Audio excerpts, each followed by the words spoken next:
que l'on déclare, tous les postulats, mais au contraire d'aller chercher, se documenter, d'aller chercher des arguments objectifs et avec pour volonté finalement de ne pas forcément chercher à démonter le postulat.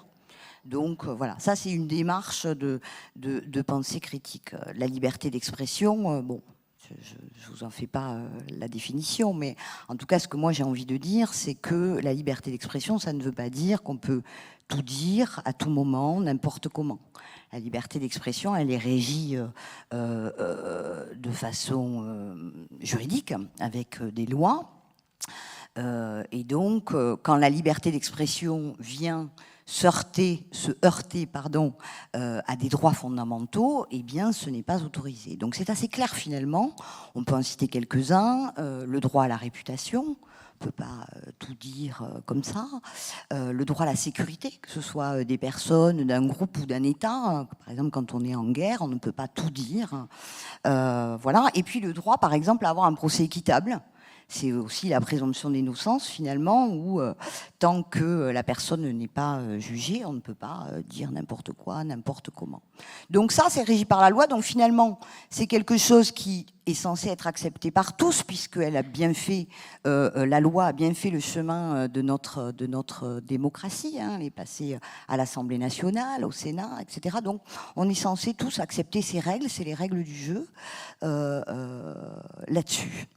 Ensuite, à côté, il y a des règles peut-être qu'on accepte un peu moins, en tout cas qui posent problème et qui posent conflit. Et on y reviendra avec Jean-Michel tout à l'heure. C'est, par exemple, le blasphème, tout ce qui tourne autour de la laïcité. En France, République indivisible et laïque, nous avons le droit de blasphémer. Et ça pose un problème. Et à mon avis, pourquoi ça pose un problème ? Parce qu'on confond le droit de critiquer, de moquer les religions et l'identité des personnes. En France, on a le droit de critiquer, on a le droit de se moquer des religions, mais attention, on n'a pas le droit de se moquer ou de critiquer ou d'insulter quelqu'un du fait de sa religion, comme du fait de son genre, comme du fait de son origine sociale, ethnique, etc. Et donc, je crois qu'on vit dans une société où on confond les deux. Et donc là, il y a un vrai conflit aujourd'hui et le droit de blasphémer est remis en question. Bon, voilà, c'est un petit tour de la liberté d'expression et finalement de la pensée critique. Alors, petite info complémentaire qui est assez rigolote, c'est, tu parlais du droit au blasphème. Par exemple, le droit au blasphème, on l'a dans toute la France, mais depuis peu, par exemple en Alsace-Lorraine, le droit au blasphème n'existe que depuis Chirac. C'est-à-dire qu'avant Chirac, on n'avait pas le droit de blasphémer les religions en Alsace-Lorraine. Du fait du Concordat, mais est-ce qu'on peut utiliser des juridictions d'Alsace pour faire un procès national sur le blasphème ? Il fallait que ça concerne le territoire à l'époque. Oui, non. Donc c'était exclusivement pour. Ce que vous illustrez, c'est qu'il n'y a pas si longtemps, il y a encore un territoire français où on avait. Mais il n'y a pas si longtemps, c'est sous Chirac. On avait, donc avant la loi qui a été promulguée, on n'avait pas le droit de blasphémer en Alsace-Lorraine. Et donc ça, c'est récent. Après, la question, le blasphème, qu'est-ce que c'est en fait ? C'est la transgression d'un interdit religieux.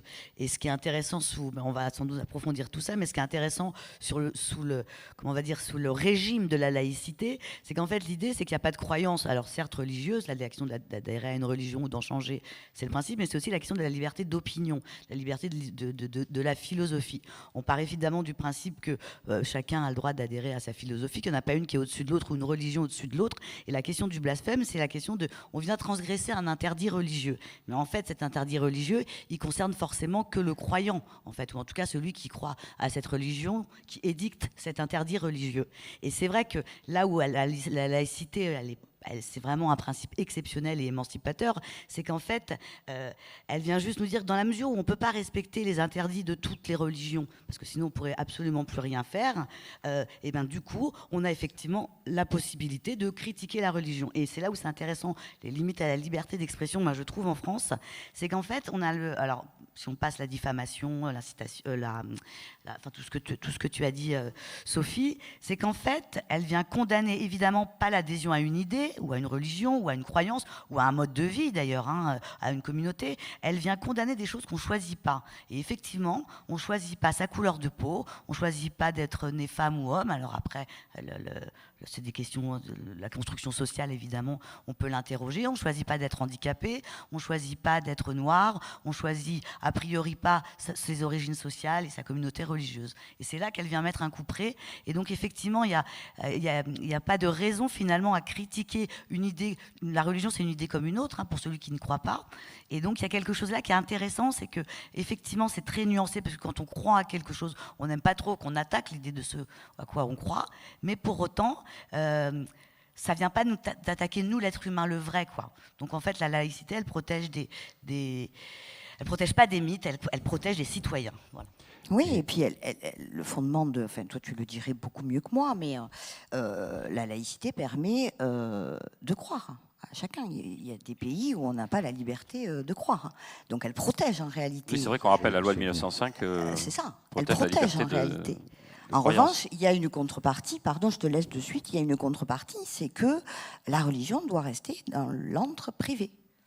Et donc, voilà. Mais dire que la laïcité empêche de croire et de pratiquer sa religion, c'est faux. Jean-Michel. Oui, alors, moi je vais faire un petit rappel historique lié au titre de la conférence sur pensée critique et liberté d'expression. C'est une vieille tradition française. C'est-à-dire que vous aviez dans les cours du roi, des rois, les cours des comtes, etc., sous l'Ancien Régime, vous aviez les fous du roi. Et donc ça, c'était vachement intéressant, à analyser toute l'histoire des fous, et qui, eux, avaient été les seuls habilités à critiquer, à se moquer sur les puissants.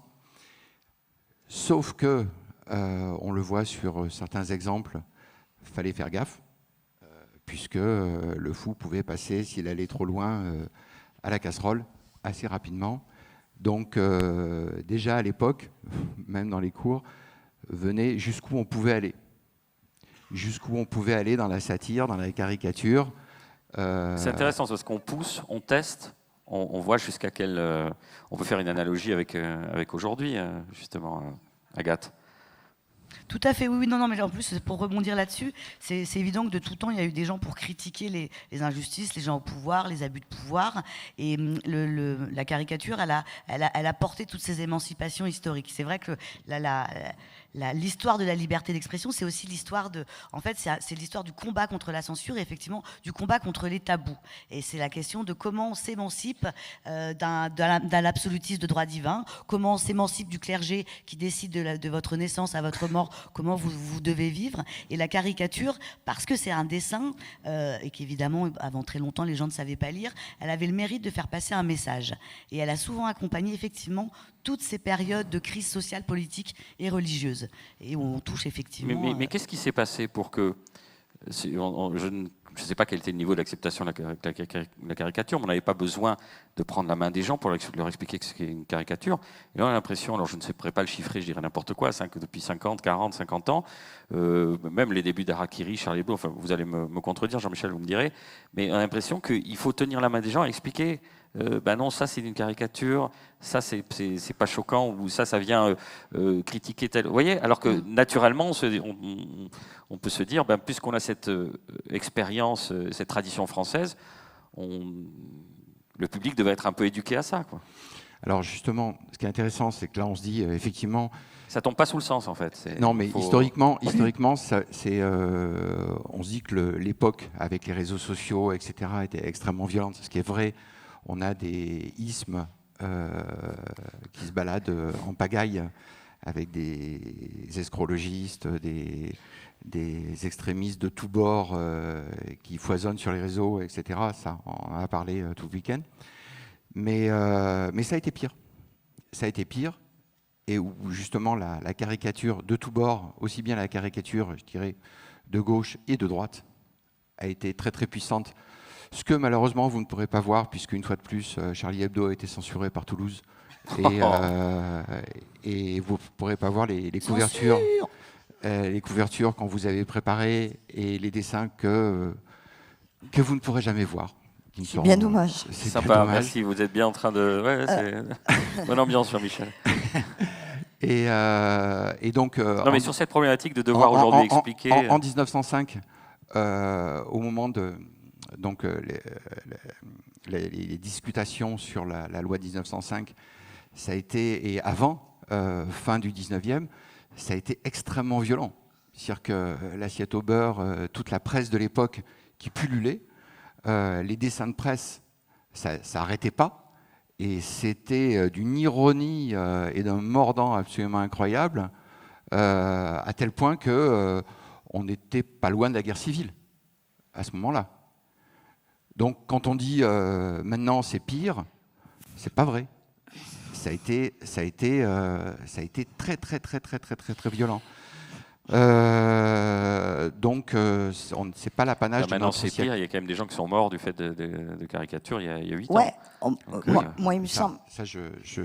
Moi si je me suis engagé dans cette voie-là, c'est suite à Charlie, où il se trouve que on connaissait un petit peu Wolinski et Tinius. Et moi, le carton de Charlie, ça m'a laissé complètement sans voix pendant une semaine. Enfin, j'étais même pas révolté, j'étais abattu. Et donc, c'est là où j'ai eu l'idée de créer ce que vous ne pourrez pas voir, mais vous pourrez le voir dans l'entrée. Le livre en laïcité. Le roi du marketing, Jean-Michel. Vous ne pourrez jamais le voir, malheureusement. Pour la régie, s'il faut, sinon je l'ai vraiment sur ma clé USB. La présentation, ça peut être plus sympa pour le public. Non. Ce qu'on va faire, on va envoyer Agathe en mission. Ouais. Allez-y, Agathe. Mais j'aimerais répondre à cette question-là. On la garde au chaud. On la garde au chaud. Oui, je termine juste. J'ai créé ce bouquin-là qui était pour divulguer ce qu'est la laïcité, qui, je le rappelle, n'est pas une valeur, mais un principe, et qu'il n'y a pas c'est un principe républicain. Et il n'y a pas de laïcité molle, de laïcité dure, de laïcité douce, etc. Et vous sentez qu'il y a une appétence parce qu'il y a un vide et que les gens ne savent pas bien ce que c'est que la loi de 1905 ? Les derniers sondages qui sont sortis sur les jeunes, qui sont sortis fin d'année dernière, sont carrément inquiétants. Puisqu'il y a une majorité de jeunes qui pensent que, sur les nouvelles générations, qui pensent que la laïcité, c'est contre les religions. Or, c'est absolument pas contre religion. Les religions, c'est un principe qui protège la liberté de croire ou de ne pas croire, et qui nous garantit tout un tas de libertés, qui fait que ces jeunes-là qu'ils soient musulmans, juifs ou autres, ou athées, s'il n'y avait pas eu le 1905, réciteraient le Notre Père chaque matin avant d'entrer en cours. Donc ça, s'il n'y avait pas eu ça, c'était catastrophique. Et petite erreur à relever aussi, qu'on dit souvent, la France est le seul pays à avoir la loi de 1905. C'est faux, puisque maintenant, on a nos cousins québécois, qui ont voté la loi 21. Et vous avez, sur la province de Québec, la quasi-copie conforme de la loi 1905, qui régit la province de Québec. Sophie, vous souhaitiez ajouter ? Ouais, juste, je pense, moi, qu'on a, à votre question, aujourd'hui plus peut-être qu'avant, c'est il me semble qu'on a perdu cette identité républicaine, en fait. Et donc, on ne peut pas parler de tout ça sans parler de communautarisme, par exemple. Moi, j'ai l'impression qu'on vit dans un pays où les uns et les autres, religion ou pas religion d'ailleurs, sont repliés sur leurs propres idées. C'est le contraire de la pensée critique, finalement. Les réseaux sociaux, c'est un formidable outil, sauf que dans les réseaux sociaux, on est toujours entre nous. On discute avec des gens qui sont parfaitement du même avis que vous.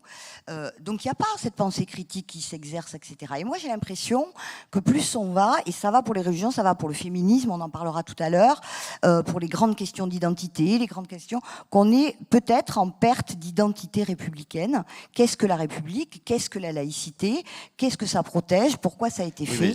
Les politiques ont une responsabilité. On s'est adressé à l'ensemble des Français. Ensuite, volontairement, on s'est adressé à des communautés pour des raisons politiciennes. Énorme responsabilité. Vous avez raison. C'était pas la tradition française d'avoir des communautés. C'était un creuset, nos ancêtres les Gaulois, et hop, tout le monde dedans. Bien sûr. Ensuite. Bien sûr. Et sur les, justement là, ce qui pose question sur les derniers sondages qui sont sortis sur les nouvelles générations, c'est l'importance grandissante de l'appétence des jeunes au vivre à côté d'eux, qui est opposé au vivre ensemble à la française.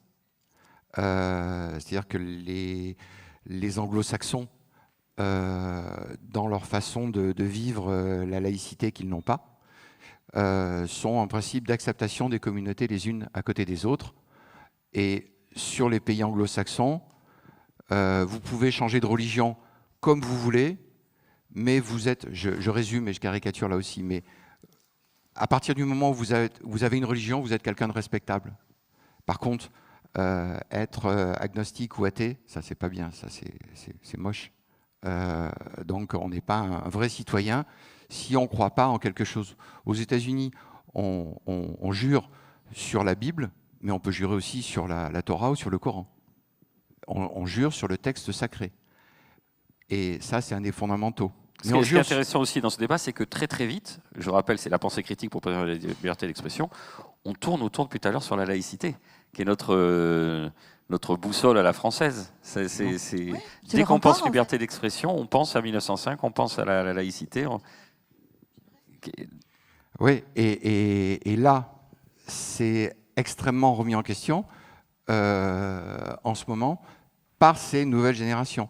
Donc, on a un gros boulot à faire d'explication. Ah, c'est bien ça. Vous allez peut-être voir des choses dessinées. Et Jean-Michel est facilement dissipé parce que finalement, Fiat Lux, on a réussi à avoir le... Merci beaucoup d'ailleurs. Mais on va laisser finir Jean-Michel et puis on va attaquer le... Ouais, et donc il y a énormément de boulot à faire pour reformater cette définition du mot laïcité qui est liée directement à la liberté de dessiner, à la liberté de croire, de ne pas croire et de s'exprimer comme bon nous semble, sous couvert des règles que tu rappelais tout à l'heure. Alors, est-ce qu'on peut projeter le pouvoir point d'Agathe? Merci. Voilà. Alors, Agathe, dites-nous tout. On le voit là derrière? Oui, oui. Oui, à vous. C'est pas derrière en fait. Ah d'accord, mais on n'arrête pas le progrès.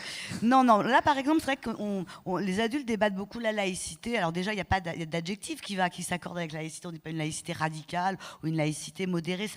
Il y a la laïcité et elle est parfaitement bien faite. Et je trouve que les enfants comprennent bien mieux ce qu'est la laïcité et la liberté de conscience que certains adultes et certains intellectuels. Cette association, elle est née au départ parce qu'on a reçu des milliers et des milliers de dessins d'enfants qui sont venus en soutien de Charlie Hebdo, réalisés en classe ou pas en classe. Et donc ici, avec ce dessin d'Olga qui a 13 ans à l'époque, elle nous représente totalement ce que ça peut être la liberté de conscience en fait. Donc on a 4 grands monothéismes. Une athée, c'est la jeune fille, je ne sais pas si vous voyez où il y a écrit athée. Au-dessus, nous sommes tous Charlie et Étienne, ce grand crayon de la liberté d'expression. Et donc il est passionnant ce dessin parce qu'il vient absolument expliquer ce qu'est la laïcité. C'est-à-dire un principe qui chapeaute à la fois la liberté de croyance et de non-croyance, d'adhésion philosophique, avec la liberté d'expression. Et que, quelles que soient nos convictions, nos différences, et heureusement qu'on est tous différents, on est des citoyens avant d'être des croyants. Voilà. On peut en montrer peut-être d'autres. Ça, on va le passer. Peut-être. Ça a été envoyé à Charlie. Hein. Ouais. On peut passer. Donc voilà, tout ça, c'est des dessins. Mais oui, ça illustre ce qu'on disait tout à l'heure, rétrospectivement. Ce que je disais tout à l'heure. Très bien. Par exemple, à l'abbé Maury, je ne sais pas si vous le voyez, en fait, si on observe bien, on voit un visage, bon, a priori c'est quelqu'un du clergé, au-dessus c'est écrit l'abbé Maury, qui était un contre-révolutionnaire de l'époque. Il a du nez, visiblement. Et il a du nez, en effet. Et effectivement, sur le principe de Darcy Boldo, et c'est aussi ça le dessin de presse, c'est toujours récupérer des techniques et des symboles qu'on connaît. Et là, son visage est fait qu'avec des phallus, des femmes nues, des sexes, bon, il y en a dans tous les sens. Une fois qu'on les voit, on voit plus que ça d'ailleurs. Alors pourquoi, donc, effectivement, à cette époque, on reste anonyme, on signe pas son dessin, mais parce que déjà à l'époque, les révolutionnaires voulaient chasser l'Église, le religieux du politique, et l'abbé Maury était allé à l'Assemblée nationale pour défendre le pouvoir du clergé. Et en fait, à la sortie de l'Assemblée, l'attendait le peuple, et il est parti se réfugier dans un bordel. Voilà. Donc c'est couillon, mais en fait, un dessin, et c'est pour ça que c'est intéressant. Et couillon, c'est le mot, oui. C'est que, je crois par rapport à la question où moi je vous ai laissé, c'est-à-dire pourquoi on a besoin d'expliquer. Alors je crois que pendant longtemps, il y a quasiment du dessin de presse dans tous les journaux, hein, que ce soit la PQR, les journaux nationaux, il y a forcément un dessin de presse. Je crois qu'effectivement, c'est un langage qui est en train de se perdre. Je pense qu'à l'époque d'Harakiri, il n'était pas perdu. On comprenait très très bien ce que c'était l'humour qui était derrière, et puis surtout la critique du puritanisme de Gaulle, en fait. Hein. Mais là, il y a quelque chose où effectivement le dessin, c'est par nature un genre qui pousse à l'esprit critique, parce que quand on est face à un dessin, il y a un temps de suspension. Il faut suspendre son jugement pour comprendre de quoi on parle, à vrai dire. Et donc, ce temps de suspension, qui est ce temps de réflexion, qui n'est pas un temps du réflexe, nécessite effectivement, quand on reçoit un dessin, de prendre le temps de la réflexion. Et un dessin de presse, c'est un langage avec ses codes, avec sa grammaire. Il faut une connivence, comme l'humour, avec son lecteur. Et ça, c'est vrai que c'est pas évident. Et pourquoi puis, ça s'est perdu ? Pourquoi ça de là, on a dit l'émergence du communautarisme, certainement avec les politiques qui ont soufflé sur ces braises pour des raisons de calculs électoraux, mais on ne peut pas dire uniquement maintenant, les jeunes la valeur cardinale devient, ou le marqueur identitaire devient la religion, et donc ils sont tout de suite très sensibles à ça dès qu'on attaque la religion. C'est plurifactoriel. Je vous rassure, c'est que il est même plus les menaces de mort à Charlie. Maintenant, c'est même plus si on touche à la religion. C'est-à-dire que si on touche à Booba, on a des menaces de mort. C'est-à-dire que chacun a son idole. Et en fait, les gens voudraient que ce qui est sacré pour lui soit sacré pour tout le monde. Non, voilà, c'est ça qui n'est pas possible. Oui. L'ère du sacré. La liberté d'expression, elle ne se détermine pas en fonction de ce qui fait rire l'un ou fait rire l'autre, ou à ce qui plaît ou à ce qui déplaît. Et c'est ça qui est intéressant. Mais moi, je crois que ce langage, il a pas disparu. Il s'agit juste de le remettre en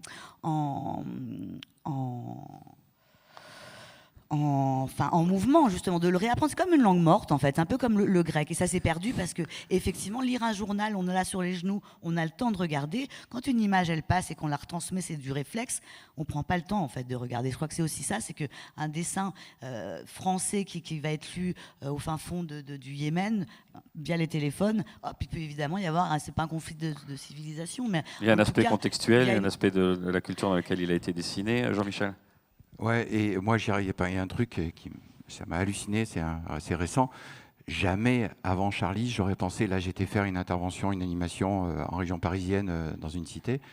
La police est venue me chercher à l'entrée de la ville. J'ai eu 3 policiers qui m'ont accompagné toute la journée, et j'ai été raccompagné à la sortie de la ville le soir. Mais j'ai eu 3 policiers sans arrêt autour de moi toute la journée. Jamais j'aurais pensé, imaginer ça possible, quoi. C'est dingue. Est-ce que je peux expliquer ce dessin ? Oui, après on va laisser parler Sophie un peu. Bien sûr, tout à fait. La pauvre, comme on dit chez nous. C'est juste que, comme on est sur la question du dessin, qu'effectivement Charlie Hebdo a été souvent condamné, mais pas pour des raisons, souvent pour insultes, grossièreté, enfin jamais pour incitation à la haine. Et je crois que c'est ce malentendu qu'il est important de lever, en fait. Donc ce dessin Charlie Hebdo, qui est quand même le cœur du problème et de l'attentat, à vrai dire, puisque c'est la question de la représentation du prophète, on comprend tout de suite quelles sont les limites à la liberté d'expression en France.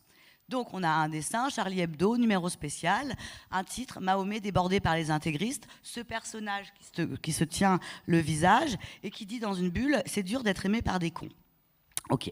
Alors évidemment, aucun dessinateur de presse se lève le matin en disant « Tiens, je vais me faire Mahomet, tiens, je vais me faire Jésus, tiens, je vais me faire Macron ». C'est que forcément, dans l'actualité, puisque c'est un commentaire graphique de l'actualité, c'est le regard subjectif du dessinateur qui est un journaliste, il a sa carte de presse sur l'actualité. Qu'est-ce qui s'est passé nom d'une pipe dans l'actualité pour qu'il fasse ce dessin-là. Et bien à ce moment-là, en fait, le Moyen-Orient est à feu et à sang, parce qu'il y a des islamistes danois qui ont récupéré les 12 caricatures danoises qui cassaient pas 3 pattes à un canard, et auxquelles ils ont rajouté 3 dessins issus d'un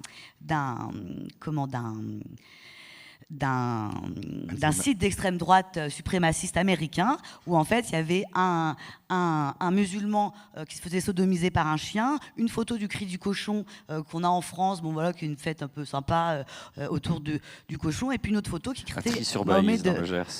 Voilà, tout à fait, exactement. Je m'attarde pas, mais c'est le contexte d'un dessin, c'est essentiel. Qu'est-ce qu'on voit, à quoi ça fait référence? Deuxième étape. Troisième étape, qu'est-ce que veut nous dire le dessinateur? Ici, Mahomet débordé par les intégristes, qu'est-ce qu'il veut nous dire, Cabu? Il prend bien soin d'intégrer intégriste dans le chapeau, dans le turban du personnage. C'est dur d'être aimé par des cons. C'est qui les cons? C'est les intégristes. Si en revanche Cabu, donc parce que elle a été au tribunal cette une, si en revanche Cabu, il avait juste mis Mahomet et c'est dur d'être aimé par des cons, il est possible qu'elle soit passée sous le coup de la loi parce que du coup les cons c'était les musulmans et qu'il y avait une incitation à la haine. Voilà. Là, c'est la critique de gens qui utilisent la religion à des fins politiques. C'est la critique c'est un regard subjectif sur ce qui se passe au Moyen-Orient à ce moment-là. Mais voilà, et c'est ça la finesse du dessin de presse. Et donc, en quatrième position seulement, on peut se demander si on est d'accord ou pas avec ce dessin. Et ça vient vraiment à la fin, quoi. Voilà. On s'est focalisé sur la laïcité, on s'est focalisé sur justement le dessin de presse et son explication. Vous avez nommé tout à l'heure, Sophie, rapidement un aspect qui est aussi important, enfin, on ne l'a peut-être pas encore évoqué, mais c'est le féminisme et le droit des femmes, puisque la liberté d'expression, les femmes n'ont pas toujours eu la liberté d'expression. D'abord, ouais. Ni le loisir d'avoir une pensée critique. Bien sûr, c'est ça. D'abord, le rappeler quand même en introduction, puisque le sujet, c'est la pensée critique et la liberté d'expression. Évidemment, pendant... très très très longtemps, les femmes n'ont pas eu droit au chapitre, toujours utile de le rappeler, c'était soit des sorcières, soit des hystériques, des foldingues, on les brûlait au bûcher, voilà. Donc ça c'est bien toujours de le rappeler, finalement c'est assez récent. À la Révolution française, Olympe de Gouges disait si les femmes ont le droit de monter à l'échafaud, elles doivent aussi avoir le droit de monter à la tribune. Donc voilà, la Révolution évidemment a fait son travail, mais entre la Révolution et aujourd'hui, et même aujourd'hui, la parole des femmes n'est pas systématique dans beaucoup de pays, et en France, c'est encore, on peut encore mieux faire. Donc ça, c'est déjà un truc qu'il fallait rappeler au départ. Et puis pour glisser sur le féminisme, on a parlé de la laïcité, c'est encore un sujet qui clive, qui stresse, qui oppose, qui est toujours avec de la violence, etc. Donc finalement, on se retrouve avec une pensée critique qui a été nécessaire pour justement déconstruire tous les stéréotypes, tout ce qu'on nous a mis dans la tête depuis des décennies, des millénaires. Et finalement, on arrive aujourd'hui à une espèce de contrebalancier, et c'est une femme engagée sur l'égalité qui vous parle. On arrive à un contrebalancier où maintenant il est difficile de débattre de ces questions, comme si tout d'un coup, on avait apposé un sceau en disant les féministes ont raison et on ne peut pas contredire ou on ne peut pas vérifier ce que dit une féministe parce que c'est la vérité, c'est le dogme, etc. Enfin, il y a l'aspect extérieur et intérieur. Il y a d'abord 4-5 courants différents historiques de féminisme qui ne sont pas tous d'accord entre eux, bien sûr, plus les attaques classiques extérieures envers les mouvements féministes. Donc, bien sûr. Il y a du pain sur la planche, là encore. Il y a du pain sur la planche, et puis ce dessin, merci Agathe de l'avoir trouvé, il explique tout, vous voyez, c'est le combat de féministes. C'est-à-dire qu'on n'arrive plus aujourd'hui dans un espèce de brouhaha à faire la part des choses, parce que d'abord, on met les féministes dans un espèce de sac, comme si, voilà, on est féministe. Mais non, on n'est pas. Il y a autant de féminisme presque que de femmes et d'hommes, d'ailleurs. Parce que féminisme, ça n'exclut pas, en tout cas pour moi, je veux le dire, c'est un universalisme. Ça n'exclut pas les hommes, ce n'est pas. Mais par exemple, en utilisant ce mot, on vous a déjà mis dans une case. Mais évidemment. Vous n'êtes pas intersectionnel, vous êtes universaliste. Non, mais ça, c'est mon avis personnel. Oui. Par contre, ce qui m'intéresse... Non, mais je vous taquine, je le disais, il y avait déjà 4-5 mouvements. Mais voilà, mais ce qui m'intéresse, c'est pas mon humble avis, c'est pas ma position à moi. Ce qui m'intéresse, c'est qu'on puisse en discuter. C'est-à-dire que des féministes universalistes puissent discuter avec des néo-féministes et quand on parle d'Elisabeth Badinter, de Simone de Beauvoir ou de Sandrine Rousseau, on puisse parler. Or, moi, il me semble qu'aujourd'hui, sur ces questions, on ne peut plus parler. On ne peut plus parler. Et quand c'est un homme qui veut en parler, c'est encore plus difficile. Mais chacun campe sur ses positions et est sûr d'avoir raison. Là, il n'y a pas de pensée critique. Je donne un exemple. On a parlé tout à l'heure des limites de la liberté d'expression. On a parlé du droit à un procès équitable. Donc là, je vais sur un terrain glissant, je le sais, mais je vais y aller. On a parlé d'un procès équitable. Aujourd'hui, et d'abord, ce qu'il faut rappeler en préalable, c'est que très longtemps, les femmes, on n'a pas écouté leurs paroles. Elles allaient porter plainte pour agression ou viol dans des commissariats où finalement, soit on s'en foutait de sa gueule, soit on les écoutait pas, soit on prenait pas la plainte. Donc évidemment qu'il y avait une injustice, une inégalité intolérable. Et maintenant, on est passé à l'inverse, où finalement, certaines féministes demandent par principe que la voix des femmes soit entendue et non négociable avant tout procès, avant la preuve, avant la pensée critique, etc. Et moi, je suis une féministe et je vous le dis, je ne suis pas d'accord. Et aujourd'hui, quand on dit ça, soit quand on est féministe, on dit non mais elle n'est pas féministe, elle est tout sauf féministe, ou quand c'est un homme qui le dit, gare à lui.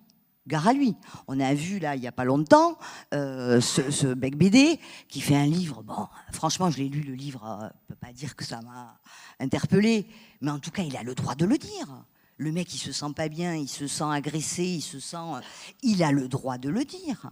Eh bien, aujourd'hui, je crois que le mauvais revers du féminisme, de ce MeToo qui a été extraordinaire pour libérer la parole des femmes, pour considérer enfin les violences faites aux femmes, etc., peut avoir un mauvais côté de censure. Il y a des hommes qui n'osent même plus en parler parce qu'ils ont peur d'être stigmatisés, etc. Et moi, c'est ça que je veux. C'est-à-dire, je veux, comme Voltaire, hein, je veux qu'il ait le droit de le dire et qu'on puisse débattre. Et je trouve que c'est de plus en plus difficile de débattre dans ce pays. Ces traditions-là, elles sont peut-être, on dit, hein, peut-être importées par des études ou des façons de penser qui viennent des États-Unis et qui se seraient... je marche sur des œufs, mais... sans vouloir stigmatiser en disant ah ben non, c'est parce que c'est des influences extérieures, donc on n'a pas cette tradition française traditionnelle là, et que ce serait une influence américaine. Mais en fait, on baigne tous dans des nouveaux. Est-ce que c'est pas aussi l'émergence de nouvelles demandes, de nouvelles considérations qui viennent un peu heurter des choses plus classiques à la française? Enfin... Il y a ce concept de blessure, on n'en a pas parlé. Voilà, il est au centre, c'est-à-dire qu'aujourd'hui, tout le monde se sent blessé en fait. Se sent blessé parce qu'il pratique une religion, se sent blessé en tant que femme, se sent blessé en tant qu'habitant de la campagne, se sent blessé. Bon, et donc on est aussi dans une ère de la blessure à tout prix, tout est pris mal, il n'y a plus de discussion, c'est tout de suite, c'est pour moi, il me veut du mal. Bon. Et il est bon en fait d'être choqué, d'être heurté. Si on n'est pas heurté, ça veut dire qu'on pense tous la même chose, qu'on vit tous la même chose. On est mort en fait, on vit dans un totalitarisme. Et le dessin, c'est ça aussi. Quand il y a un dessin, une fois qu'on a fait ces 3 étapes et qu'on se dit putain, il me met en colère ce dessin. Pourquoi il me met en colère? Qu'est-ce que ça vient interroger? C'est soi en fait. Et c'est pareil effectivement. Comment en face? Pourquoi le propos de l'autre qui n'est pas d'accord avec moi? Pourquoi ça me met dans un tel état? Et c'est vrai que moi je suis quand même assez éberluée par ce qui se passe là. Alors je pense que c'est pas tant la libération de la parole en fait MeToo que la libération de l'écoute. Enfin c'est ça qui a changé en fait. Tu as raison. Hein, mais en revanche là on a quand même une exposition. Bastien Vivès. Personne ne voit l'expo. On l'a interdit. Enfin on marche sur des œufs. Au Palais de Tokyo, un dessin, on peut d'une femme qui est une rétrospective d'une artiste, on peut évidemment pas la taxer, enfin, de pédocriminel, on porte plainte. Qu'est-ce qu'on a eu encore? Non mais là, on délire totalement, c'est-à-dire qu'on ne veut même plus voir les choses. Or, je crois que la liberté d'expression, en tout cas la culture, la négation de la culture, c'est de dire je sais tout, donc je ne veux rien voir. Mais la culture, en revanche, c'est, je crois, je sais pas tout, mais je veux tout voir. Et c'est un travail sur le réel, en fait. Et après, pourquoi on se met en colère comme ça? C'est pas bien grave. On n'est pas d'accord. Bon, bah, on va boire un coup quand même, écoute. Mais là, moi, je vois dans mon quotidien, là, cette fois-ci, pas en tant qu'éditeur, mais en tant que dessinateur, devant le peuple, je vais faire mon autocritique. En tant que dessinateur, je me suis auto-censuré, malheureusement, enfin trop souvent ces derniers temps. Parce que, tout simplement, il y a des fois, j'ai la trouille. J'ai la trouille de me faire allumer. Et j'ai la trouille de certaines réactions. Et ça, c'est récent, quoi. C'est vrai qu'aujourd'hui, en fait, exprimer son idée, c'est prendre le risque de se faire tabasser, en fait, ou de tuer. Enfin, c'est donc le contraire de la liberté d'expression. Totalement. Et il y a quelque chose, c'est vrai, par rapport au dessin. On assassine ceux qui les dessinent, on assassine un professeur qui les montre. Prochaine étape, on va assassiner ceux qui les regardent. Enfin, c'est vrai qu'il y a quelque chose qui est très flippant parce qu'il y a énormément de violence. Je pense que bientôt, en fait, on va compter les gens qui ne sont pas protégés que plutôt ceux qui sont protégés. C'est-à-dire que n'importe quelle thématique aujourd'hui, on se retrouve avec des OS, des officiers de sécurité. Et je crois que là, ton commentaire de la couverture de Charlie était intéressant aussi parce qu'il y a un élément qui est fondamental quand on fait un dessin ou une création, c'est la notion d'intention. Quelle intention on donne quand on crée quelque chose? Ça, c'est fondamental. Parce qu'il y a deux choses. Il y a l'intention et le contexte. Vous avez l'intention. Par exemple, vous prenez dans la communauté juive, il y a des blagues absolument, enfin des conneries, des gags absolument incroyables qui, sortis par d'autres que des juifs, etc., hors contexte, peuvent être considérés d'un racisme absolument incroyable. Or, ça vient, mais tout dépend qui les dit et comment on les dit et avec qui on les dit. Et là maintenant, on fait gaffe parce que, pour revenir sur ce que tu disais, il y a une espèce de dogmatisme ambiant qui est monstrueux. Et ce que vous disiez en l'influence des États-Unis, pas que, si on fait un petit peu de géographie, et notamment sur la laïcité, on voit que la laïcité, par exemple, qui est un principe républicain, c'est bien un principe, c'est pas, la laïcité n'est ni une valeur ni une religion. Quand on voit comment ça peut être perverti, notamment en Chine, par exemple, là on quitte les États-Unis, on passe sur la Chine, par l'extrême droite, ou même en France par l'extrême droite, j'allais le dire. Où la laïcité est considérée comme une quasi-religion et où il y a des centaines de milliers de Ouïghours qui en font les frais et qui se retrouvent internés parce que croyants, sous prétexte, donc ça ne s'appelle pas de la laïcité, mais ils la font passer en tant que telle, à la chinoise, qui est transformée en dogme. Et donc la laïcité a aussi, son détournement peut être dangereux, y compris effectivement si c'est détourné par l'extrême droite. Et à l'inverse, j'ai envie de dire, quand on défend la laïcité, moi il m'arrive beaucoup de parler de féminisme et de religion, alors là on cumule, hein. Là on est en plein dans le truc, entre féminisme et religion, là on y est. À poil ou à voile. Voilà, c'est ça, on peut être accusé. Moi, il y a un truc que je ne supporte pas, c'est quand quelqu'un défend la laïcité, le principe de la laïcité, et qu'on le traite d'extrême droite. Et aujourd'hui, on en est là, en fait. On en est là, c'est-à-dire qu'on est en train de défendre, ou certains défendent le principe même de la laïcité, qui, encore une fois, on le redit, protège et tout sauf de la xénophobie, de l'antisémitisme, etc. Et en fait, le seul argument en face que l'on trouve, c'est des fachos, quoi. Donc aujourd'hui, on en est là. C'est plus le déshonneur par association, puisque sur cette problématique-là, vous pouvez avoir le même positionnement que l'extrême droite, donc vous êtes d'extrême droite. C'est même pas le... Non, je suis pas d'accord. C'est pas le même positionnement du tout que l'extrême droite. Et elle est là, la différence. Ça n'a rien à voir. L'extrême droite utilise la laïcité pour taper sur les musulmans. C'est pas pour taper sur les catholiques, quoi. Donc c'est effectivement, mais ça c'est pareil, c'est ça l'esprit critique, c'est aussi la nuance. Et ce fameux temps de suspension de la réflexion, il nécessite de dire attends, c'est quoi la différence entre le discours de Sophie et le discours du Front National? Ah oui, c'est quand même une énorme différence. C'est ça. Et ça, pour ça, il faut de la pensée critique, il faut aller chercher, se documenter, écouter, débattre, hein, et confronter. Eh bien, c'est ce qu'on va faire tout de suite. Déjà, on vous applaudit tous les trois. On remercie la régie et la clé USB de Agathe. On y est arrivé finalement. Merci à vous, Boris. Et j'imagine que sur ces sujets, il y a des questions. Monsieur, on va commencer avec vous.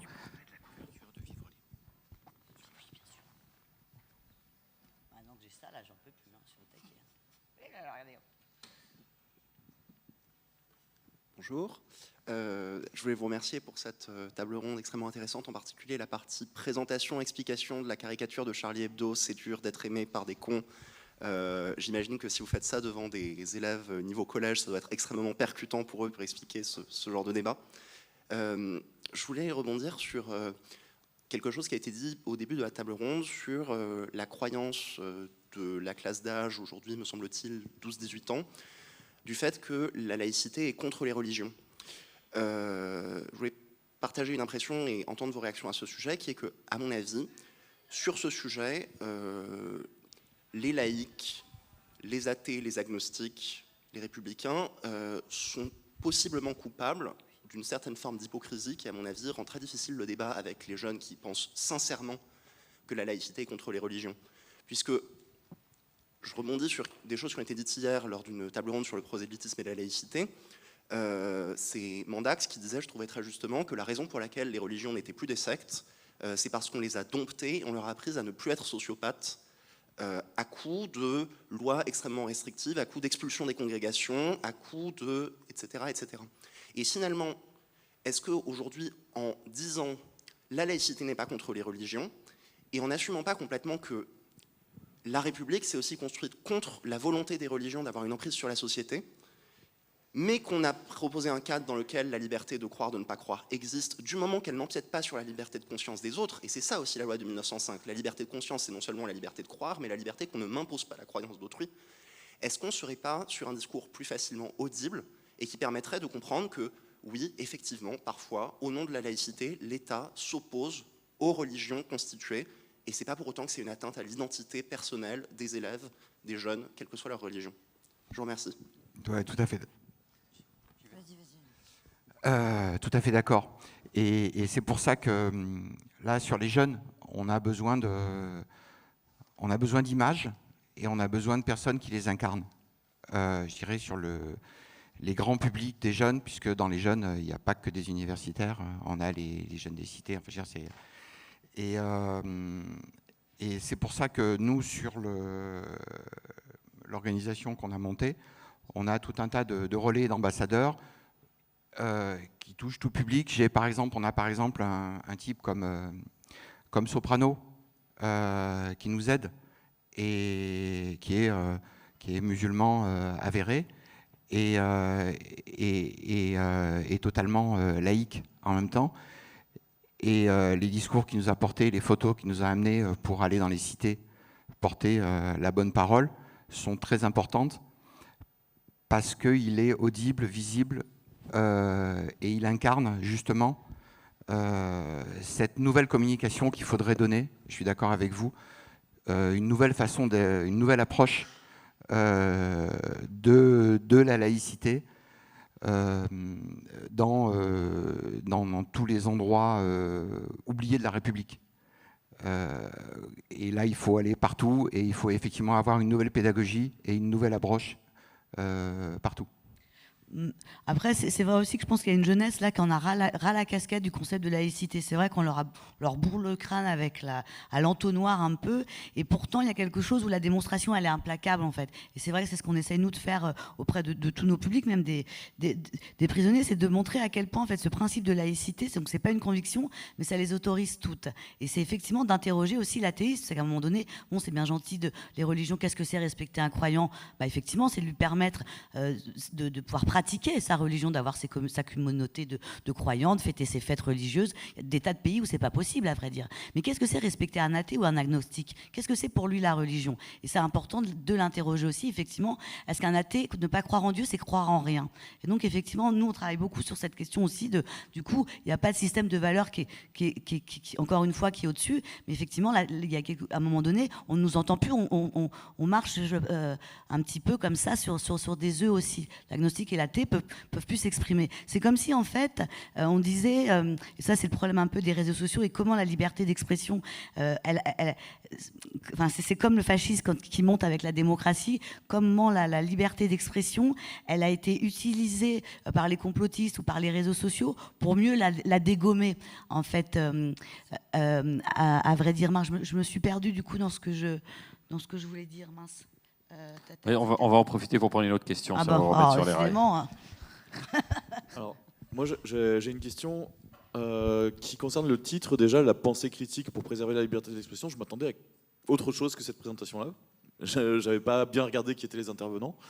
Et je vous explique ce à quoi je suis confronté, moi, pour que vous compreniez à quoi je pensais. Donc je lutte contre la désinformation, par exemple sur les vaccins, contre la désinformation en général. Et je suis souvent confronté à des gens qui disent on me censure sur Facebook, on me censure sur YouTube, alors qu'ils pratiquent une désinformation. Et que cette désinformation a des conséquences sur la société. Ça peut causer des morts, des surmortalités lorsqu'on incite à ne pas se vacciner. D'autant plus que parfois ce sont des instituts renommés qui font de la désinformation scientifique aussi, hein, ça existe. Voilà. Et donc, moi je me disais, au contraire, qu'il y a peut-être un manque de régulation de la liberté d'expression. Où sont ses limites ? Et donc là, j'avais l'impression plutôt d'entendre le discours contraire de « on ne peut plus rien dire » tout en disant plein de choses, avec lesquelles je ne suis pas toujours d'accord. Mais je l'entends, ce discours-là aussi, chez beaucoup de gens qui ont des propos très anti-vax et autres aussi. Et je me demande comment est-ce qu'on peut réguler, où sont les limites, comment les placer. Et surtout, fondamentalement, est-ce qu'on a un droit fondamental d'avoir une tribune publique, pour tout dire ? Est-ce que finalement, c'est pas le problème, c'est des gens qui se sentent censurés. Là, il y avait plusieurs personnes qui disent je me sens censuré quand je veux m'exprimer. Est-ce que c'est pas plutôt que c'est pas accepté socialement, ou pas uniformément accepté socialement, et que donc du coup c'est pas demandé par le public, et que du coup c'est pas votre liberté d'expression qui est atteinte, mais plutôt vous pouvez le dire dans un cercle privé, mais comme ce n'est pas admis socialement, vous pouvez pas le dire en public parce qu'il y a personne qui y adhère et qu'on n'a pas envie d'entendre ça. Je sais pas si vous voyez ce que je veux dire. Oui, effectivement, on peut penser tout ce qu'on veut, mais on ne peut pas dire et publier tout ce qu'on veut en France. Là où vous avez raison sur la question, pour moi, du média, moi je suis une vieille journaliste maintenant, je serais très embarrassée aujourd'hui d'être une jeune journaliste. Je suis très étonnée que les supports des réseaux sociaux ne soient pas soumis aux mêmes règles qu'un directeur de publication d'un journal. C'est-à-dire que on est responsable quand on a un journal ou quand on est directeur d'une antenne de ce qu'on met dans notre journal. Voilà. Et donc si un journaliste écrit des conneries, on va au tribunal, et qu'on porte plainte, on est responsable. Et ça, je pense qu'il faudrait vraiment appliquer cette réalité à toutes les plateformes, en fait. On a une responsabilité dans ce qu'on produit comme information. Ça, c'est la première chose. La seconde, c'est que c'est vrai aussi que la liberté d'expression, il y a quelque chose c'est ça que je voulais dire tout à l'heure, où ça s'est vraiment retourné contre nous. C'est-à-dire qu'aujourd'hui, au nom de la liberté, dire 2 et 2 égale 5, ça reviendrait à la même chose que dire 2 et 2 égale 4. Ouais, mais non, en fait. Et donc, il y a quelque chose où ça se mord totalement la queue, et c'est là où il faut effectivement cette question de régulation. Mais je crois que dans le débat qui va suivre, on aura des pistes un peu plus pointues là-dessus, mais Non, mais d'où la nécessité de la pensée critique, justement. C'est-à-dire, je crois qu'on est confronté à une époque où les fake news pullulent, où tout le monde dit tout et n'importe quoi. Réguler notamment les réseaux sociaux, moi, je crois que vous avez raison. Bien sûr qu'il faudrait le faire. Ça paraît très, très compliqué, évidemment, parce que, évidemment, c'est mondial, c'est international, avec des lois qui ne sont pas les mêmes pour les uns pour les autres, donc ça paraît compliqué. Mais c'est justement là où il faut plus que jamais peut-être enseigner la pensée critique, c'est-à-dire dès le plus jeune âge, aller dire et montrer aux enfants, aux adolescents que, puisqu'ils passent leur vie en plus sur les réseaux sociaux, ils peuvent pas prendre tout pour argent comptant. Et donc, mais vous avez raison, dans l'idéal, il faudrait légiférer, mais on peut pas. C'est extrêmement compliqué. Donc, développons la pensée critique aujourd'hui plus que jamais, puisqu'on est abreuvé, de conneries sans nom, et que donc, on doit être tous et toutes en capacité d'aller vérifier l'information. Vous savez, on parle des journalistes, mais il y a aussi une certaine presse qui fait du fake news aujourd'hui. Avant, on disait la presse, elle garantit une information vérifiée, etc. Aujourd'hui, vous avez une telle polarisation dans le débat que vous avez aussi, y compris des organes de presse, qui balancent n'importe quoi. Donc j'allais dire que le seul rempart, c'est nous-mêmes en fait. C'est nous pour aller chercher la vérité, pour aller chercher l'information, pour remettre en question. Et malheureusement, pour l'instant, on n'a pas mieux. Voilà. Une dernière question, monsieur. Oui, je voulais juste revenir sur Bastien Viviès et tout ce qui était Tokyo, pour voir en fait finalement le souci de l'intention de ce qu'on va montrer après. Pourquoi Bastien Viviès a été supprimé d'Angoulême, on va dire, bon, supprimé, cancel si vous voulez, etc. C'est parce qu'on a quand même des intentions qui sont assez mauvaises. On a eu des enquêtes sur Bastien Viviès à propos de ce qu'il aurait pu marquer sur des forums. Les enquêtes, elles sont arrivées après. Hein. Elles sont arrivées après, mais... Eh oui, mais oui. C'est pas pareil. Ce que je veux dire, c'est... Oui, mais par exemple, est-ce qu'il y aurait eu une enquête si, par exemple, il n'y aurait pas eu de lanceur d'alerte ? Mais après, la question de lanceur d'alerte, enfin, pour le coup, là, on est sur une censure en plus qui part plus du haut, mais qui part du bas. Moi, en tout cas, en tant que citoyenne, j'aurais voulu l'avoir, cette exposition, déjà pour me faire mon propre avis, à vrai dire. Deuxième étape, je suis ravie qu'il y ait une enquête en cours pour qu'on effectivement, on sache si effectivement ce que produit Bastien Vives, c'est de la de la représentation pornographique. Pour autant, je